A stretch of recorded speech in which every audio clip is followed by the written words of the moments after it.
Tere, mina olen Miia Kukk Vanalinna hariduskolleegiumi 8. klassist ja minu töö teemaks on teismeliste tundesõnavara eriolukorda kirjeldades õpilaskirjandite näitel.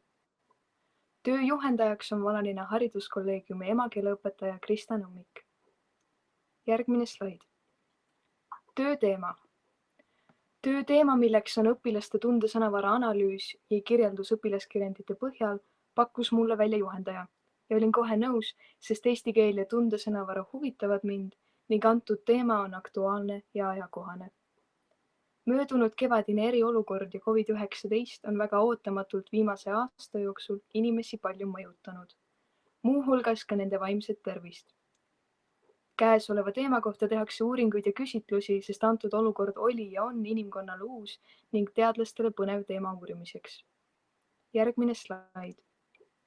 Töö eesmärk ja uurimisküsimused. Töö eesmärgiks oli uurida õpilaste tundesõnavara kasutust eriolukorra kontekstis ja teada saada, mis tegurid õpilasi enim mõjutasid ning mil moel õpilased oma emotsioone kirjeldasid.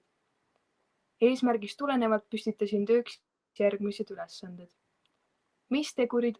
Järgmised küsimused. Mis tegurid õpilasi enim mõjutasid? Kas selleks olid näiteks perekond, igatsus sõprade järele, mure vanavanemate pärast või just iseseisvus ja vastutus? Milliseid tundeid õpilased tundsid? Kas pigem positiivseid või negatiivseid? Ning kuidas õpilased oma tundeid kirjeldasid? Millisel moel nad oma tundeid kirja panid? Kas nad kasutasid emotsiooninimetusi ehk tundenimetusi, kirjeldasid oma tundeid piltlikke väljendeid kasutades või ekspressiivsete väljenditega ehk väljendite ja hüüatustega, mida kasutatakse emotsioonide koheseks väljendamiseks? Järgmine slaid. Töökäik. Töö eesmärgi uurimisküsimuste põhjal kujunesid välja järgmised tööülesanded. Esmalt tutvuda vastavasisulise kirjandusega, avada põhiemotsioonide mõisted ning teha lühiülevaade tundesõnavara uurimisest Eestis. Koostöös emakeeleõpetajaga paluda 4. klassil VHK põhikoolist kirjutada kirjand teemal, millest tundsin eriolukorra ajal enim puudust. Lugeda kirjandid läbi ning kaardistada neis kirjeldatud tunded. Ning viimasena kirjeldada ja analüüsida kirjandites kasutatud tundesõnavara. Töö aluseks olevad õpilaskirjandid pealkirjaga Millest tundsin eriolukorra ajal kõige enam puudust kirjutati 2020. aastal, vahemikus 16–21 mai. Minuni jõudsid tööd hiljem. Õpilaskirjandite valimisse kuulus 95 kirjandit. Neist 57 olid kirjutatud tüdrukute ja 38 poiste poolt.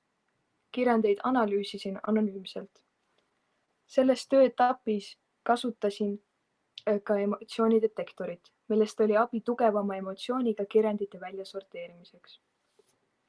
Seejärel otsisin ja märkisin kirjandites ära sõnad, väljendid ja laused, mis kordusid ja panin kirja tegurid, mis õpilasi mõjutasid. Järgmine slaid. Ülevaade tööst.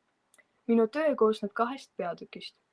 Esimeses peatükis võtan vaatluse alla põhiemotsioonid ja annan lühiülevaate Eesti tundesõnavara uurimisest. Teises peatükis kirjeldan ja analüüsin õpilaste tundesõnavara. Töö teoreetilises osas seletan, mis on emotsioon ja kuidas see tekib. Avan põhiemotsiooni mõiste ehk põhiemotsioon on emotsioon, mis on omane kõigile inimestele, olenemata nende päritolust. Ameerika psühholoog Paul Ekmani sõnul on neid emotsioone 6. Õnnelikkus, kurbus, viha, hirm, üllatus ja vastikus. Selles peatükis annan ülevaate ka tundesõnavara uurimisest Eestis. Viimasel ajal on seda põhjalikult teinud keeleteadlane Ene Vainik, kes on oma seniste tööde tulemusena järeldanud, et eestlaste aktiivne emotsioonisõnavara on väike, kuigi sõnade tegelik hulk on palju suurem. Varasemal ajal on eestlaste tundesõnavara uurinud Jüri Allik ja rikastanud Johannes Aavik. Viimasena defineerisin teoreetilises peatükis, mis asi on emotsioonidetektor. Ehk emotsioonidetektor on eestikeelne programm, mis annab konkreetse ülevaate sinna sisestatud tekstist ja märgib ära sõnad või väljendid, mis positiivsust või negatiivsust väljendavad. Mina kasutasin emotsioonidetektorit õpilaskirjandite kiiremaks analüüsiks, et kirjandite suurest hulgast tugevama emotsiooniga kirjutatud kirjandid välja sorteerida. Töö teises peatükis kirjeldasin uuringu temaatikat ja valimikirjeldust ning tõin teemade kaupa õpilaskirjanditest välja mõned näitelaused, mis töödes esinesid ja kindla teguri poolt olid põhjustatud. Töö tulemus. Järgmine slaid. Õpilaste tundesõnavara kasutus on olnud kasin. Sõnu ja väljendeid korrati. Kirjandites oli väljendeid, mis esinesid vaid mõnes klassis, aga oli ka neid, mida tuli ette klasside üleselt. Tundeid kirjeldati peamiselt tundenimetustega, vaid mõnel üksikul korral kasutati piltlikku või ekspressiivset väljendit. Rahulolu väljendavad laused algasid enamasti väljendiga mulle meeldis, kuid oli ka kirjandeid, kus heameelt väljendati sõnadega ma olin rõõmus või see tegi mulle suurt rõõmu. Positiivsete tunnete kirjeldamiseks kasutati veelgi väljendeid, kuid nende mõistmiseks pidi läbi lugema ka sellele eelnenud lause või lõigu. Rahulolematuse kirjeldamise viis oli täpsem kui rahulolu kirjeldamise puhul. Oma tundeid seletati kindlate tundesõnadega, mis olid üheselt mõistetavad ja arusaadavad ka ainult seda kindlat sõna sisaldavat lauset lugedes. Kurbust ja igatsust väljendati lausetega mind tegi nukraks, tundsin igatsust või ma igatsesin. Raskemat vormi negatiivsusest kirjeldati näiteks lausega kõisisem probleem oli ja raskusi tekitas. Sarnaselt ja selgelt väljendati ka murelikkust ja nukrust.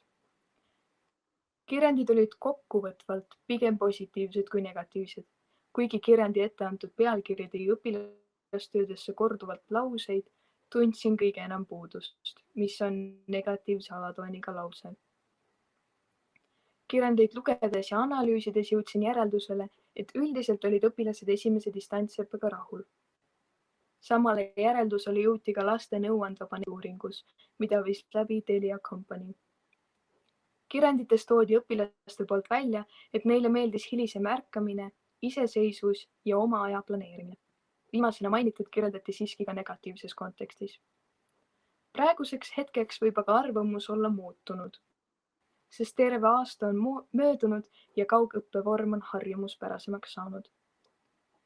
Uurimistöö tulemustest lähtuvalt soovitan õpikute ja töövihikute autoritele koostada tööülesandeid tundesõnavara õppimiseks ja kasutamiseks, et õpilaste aktiivne sõnavara tunnete valdkonnas oleks laiem ja et oma tundeid osataks kindlate nimetustega nimetada. Tänan kuulamast.